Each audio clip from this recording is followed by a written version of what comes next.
네, 국민의힘 윤석열 후보가 20대 대통령으로 당선이 되면서 여러 변화가 있겠지만 향후 정책 방향 변화에도 관심이 쏠리고 있습니다. 윤 당선인의 경제 모델은 한마디로 얘기하면 민간이 주도하는 공정 혁신 경제로 요약이 되는데요. 경제를 잘 아는 이현동 기자와 얘기해 보겠습니다. 이 기자, 윤 당선인은 경제 정책 방향을 기업이 일하기 좋은 환경을 만들겠다 이렇게 얘기를 했어요. 네. 기업인들이 좋아하죠. 네, 그렇습니다. 윤 당선인은 올해 신년 기자회견에서 대통령이 됐을 때 문재인 대통령과 가장 다른 점 한 가지를 든다면 무엇인가라는 질문에 시장의 원리를 존중하겠다고 답한 바 있는데요. 예. 우선 기업 활동을 제약해온 80여 개 규제를 즉시 폐지하고 최소 규제 방식으로 규제 시스템을 개혁하겠다는 공약을 제시했습니다. 근데 지금까지 보면은 모든 이제 대통령들이 기업체를 일하기 좋게 규제를 없앤다고 했지만 이게 잘 안 되더라고요.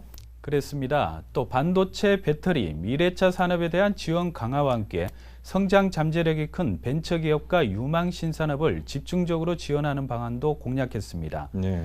아울러 해외 생산시설을 국내로 이전하는 기업에 세제 혜택을 주는 리쇼어링 정책 확대와 함께 중소기업을 고려한 주 52시간제의 탄력화 추진 등도 약속했습니다. 네, 이겁니다. 주 52시간제를 탄력적으로 하겠다.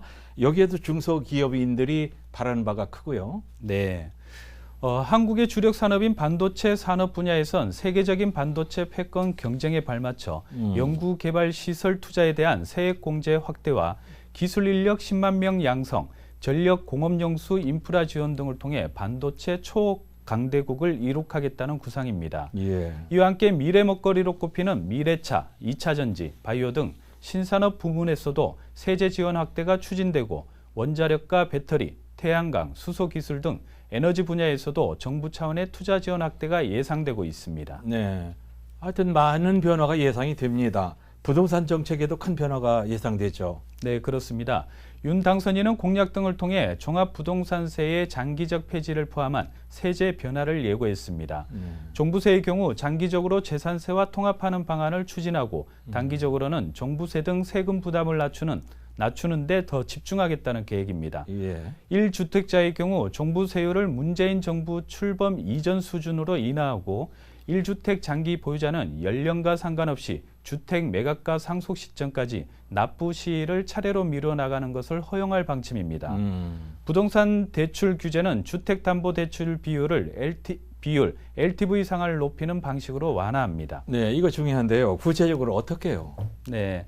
생애 최초 주택 구입자의 경우 LTV 상한을 80%로 인상하고 기타 가구의 LTV 상한은 지역과 관계없이 70%로 단일화돼 다주택 보유자에 대해서는 보유 주택 수에 따라 차등을 둔다는 방침입니다. 네.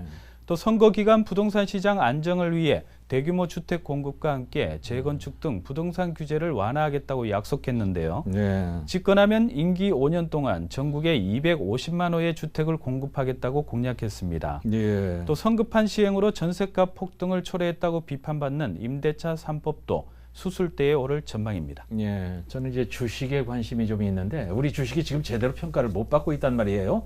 주식 양도세를 폐지하고 가상자산에 대한 정책 방향도 내놨던데요. 네, 그렇습니다.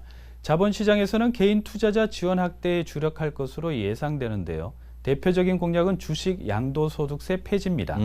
당장 내년부터 주식 양도차익 등 금융투자소득에 대한 과세가 전면 시행될 예정인데 이를 원점으로 돌리겠다는 겁니다. 예. 개인 투자자들의 반발이 큰 공매도에 대해서는 불법 공매도를 주가 조작에 준하는 수준으로 처벌하고 주가 하락이 과도할 때 자동으로 공매도를 금지하는 공매도 서킷 브레이커 도입을 적극적으로 검토한다는 방안을 내놨습니다. 네, 공매도는 이제 금지하는 쪽으로 방향을 잡았군요. 네. 자, 비트코인 같은 소위 가상자산은 어떻게 합니까? 내년부터 가세가 시작될 예정이었던 비트코인 등 가상자산은 가세 시기가 2024년 초까지 1년 더 늦추는 방안이 검토되고 있는 것으로 알려졌습니다. 네. 가상화폐 가세의 전체 조건인 업권법, 가칭 가상화폐 기본법을 제정하기도 전에 세금부터 걷는 건 앞뒤가 맞지 않다는 판단에서인데요. 네. 하지만 가상화폐 투자로 소득이 계속 발생하는 상황에서 세금 부과를 더 연기했다간 조세 원칙이 흔들릴 수 있다는 우려도 나오고 있습니다. 가상화폐에 대한 과세 기준은 어떻게 합니까?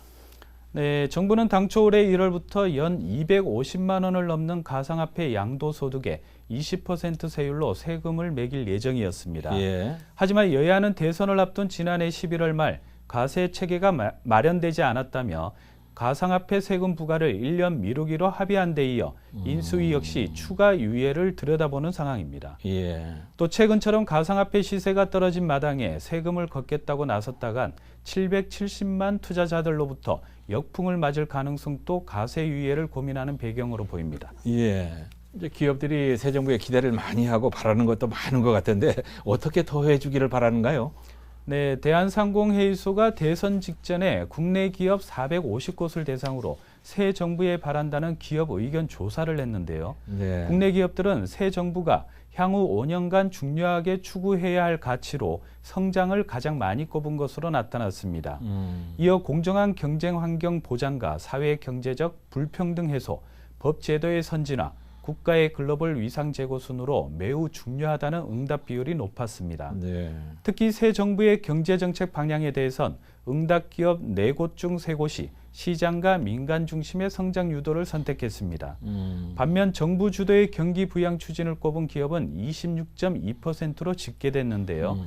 이는 향후 경제정책의 초점이 기업을 포함한 민간 부분의 자율성 보장과 기회 확대에 맞춰져야 한다는 뜻으로 풀이됩니다. 네, 시장 경제에 맡겨달라 이거죠. 네, 윤석열 당선인의 울산 공약 가운데서 경제 분야가 있죠. 어떤 거였죠? 네, 윤 당선인은 대선 과정에서 울산을 찾아 경제 기적을 이룬 선진 대한민국의 상징이 바로 울산이라며 대한민국 산업을 이끌어왔던 산업수도 울산의 위상을 이어가기 위한 미래 성장 동력을 확보하겠다고 밝혔습니다. 예. 이를 위해 수소 모빌리티 클러스터 구축과 조선 해양 플랜트 산업 육성, 국립산업기술박물관 건립을 약속했습니다. 네. 또 강력교통망 구축을 위한 울산공항 개선과 도시철도 건설, 울산권 광역철도 조기 완공, 도시 남북 교통적 확보를 약속해 새 정부에 대한 울산 시민들의 기대감이 커지고 있습니다. 네. 잘 알겠습니다. 윤석열 대통령 당선인의 경제 정책 방향이 대한민국 경제에 새로운 패러다임을 불러오고 울산 경제 재도약에도 많은 도움이 됐으면 좋겠습니다. 이현두 기자 설명 잘 들었습니다.